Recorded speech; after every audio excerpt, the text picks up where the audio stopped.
Nakailang pagdinig na tayo ukol sa mga problema ng PhilHealth kahit noong hindi pa ako senador ay issue na ito. Enough is enough. I call on the PhilHealth leadership to put a stop to these issues of anomalies within its rank. Paano niyo matutulungan ang mga Pilipinong may sakit na mapagaling kung kayo mismo di niyo kayang pagalingin ang sarili niyong problema sa PhilHealth?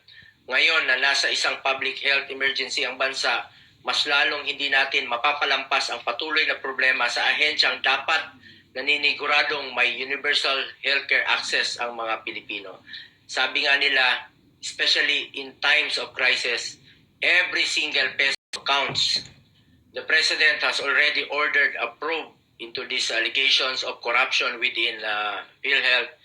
Inatasan na po niya ang Office of the President and Office of the Executive Secretary to investigate. I also fully support the calls for a Senate investigation on this matter.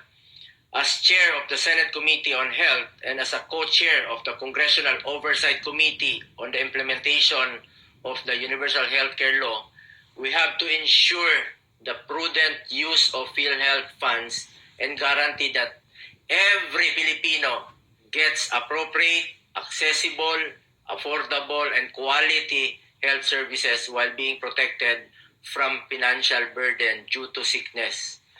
Pera po ng taong bayan yan, ibalik dapat sa kanila sa pamamagitan ng mabilis, maayos at maasahang serbisyong medikal. Ni piso ay hindi dapat manakaw o masayang. Salamat po.